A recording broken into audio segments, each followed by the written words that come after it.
एक ऐसी कहानी जो सदियों पहले की है, एक ऐसी कहानी जिसने चिकित्सा की दुनिया को हमेशा के लिए बदल दिया। ये कहानी है एक वैज्ञानिक की, एक क्रांतिकारी की, डॉक्टर सैमुअल हैनीमैन की, जिन्होंने अंधेरे में एक नई रोशनी जलाई और उसे नाम दिया होम्योपैथी। 10 अप्रैल 1755 को जर्मनी के माइसन शहर में एक साधारण परिवार में सैमुअल हैनीमैन का जन्म हुआ। उनके पिता एक चित्रकार थे, लेकिन हैनीमैन का मन कैनवास पर नहीं बल्कि इंसानी जिंदगी को बचाने में रमा था। बचपन से ही उनकी जिज्ञासा असीम थी। 12 भाषाएं बोलने वाले हैनीमैन ने 20 साल की उम्र में मेडिसिन की पढ़ाई शुरू की और 1779 में डॉक्टर बन गए।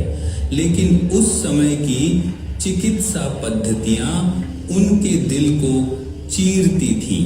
उस दौर में मरीजों का इलाज एक यातना से कम नहीं था। खून निकालना, जहरीले पदार्थों का इस्तेमाल और कठोर दवाइयां, ये सब मरीजों को ठीक करने के बजाय मौत के मुंह में धकेलते थे। हैनीमैन का दिल रो पड़ा। उन्होंने देखा कि उनके अपने मरीज, जिनमें उनके बच्चे भी शामिल थे, इन इलाजों से तड़प रहे थे। 1790 में अपनी बेटी की बीमारी के दौरान हैनीमैन ने उस समय की चिकित्सा को पूरी तरह ठुकरा दिया। उन्होंने अपनी प्रैक्टिस छोड़ दी और अनुवाद का काम शुरू किया ताकि अपने परिवार को पाल सकें।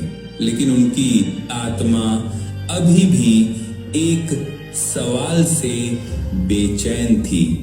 क्या कोई कोमल, सुरक्षित और सच्चा इलाज संभव नहीं है? 1790 में एक किताब का अनुवाद करते वक्त हैनीमैन की नजर सिंकोना की छाल पर पड़ी, जो मलेरिया का इलाज करती थी। उन्होंने एक साहसिक कदम उठाया। स्वस्थ होने के बावजूद उन्होंने खुद सिंकोना की छाल का सेवन किया और फिर उनके शरीर में मलेरिया जैसे लक्षण उभर आए। यह एक विस्फोटक खोज थी। हैनीमैन ने समझ लिया, जो पदार्थ किसी स्वस्थ व्यक्ति में लक्षण पैदा करता है, वही उन लक्षणों को ठीक भी कर सकता है। हैनीमैन ने दिन रात मेहनत की। उन्होंने दवाइयों को बार बार पतला करके उनकी शक्ति बढ़ाने की तकनीक खोजी, जिसे पोटेंटाइजेशन कहते हैं। वे खुद पर और अपने परिवार पर प्रयोग करते थे। उनके 11 बच्चों में से कई उनके पहले मरीज बने। 1796 में 6 साल की कड़ी मेहनत के बाद उन्होंने अपनी नई चिकित्सा पद्धति को दुनिया के सामने लाया, होम्योपैथी। लेकिन यह राह आसान नहीं थी। उस समय के डॉक्टरों ने उनका मजाक उड़ाया, उन्हें पागल कहा। हैनीमैन को जर्मनी छोड़कर पेरिस जाना पड़ा, लेकिन वे नहीं रुके। पेरिस में हैनीमैन की होम्योपैथी ने चमत्कार दिखाए। 1830 के हैजा महामारी में जहां पारंपरिक इलाज असफल हो रहे थे, होम्योपैथी ने हजारों लोगों की जान बचाई। धीरे धीरे उनकी ख्याति फैली।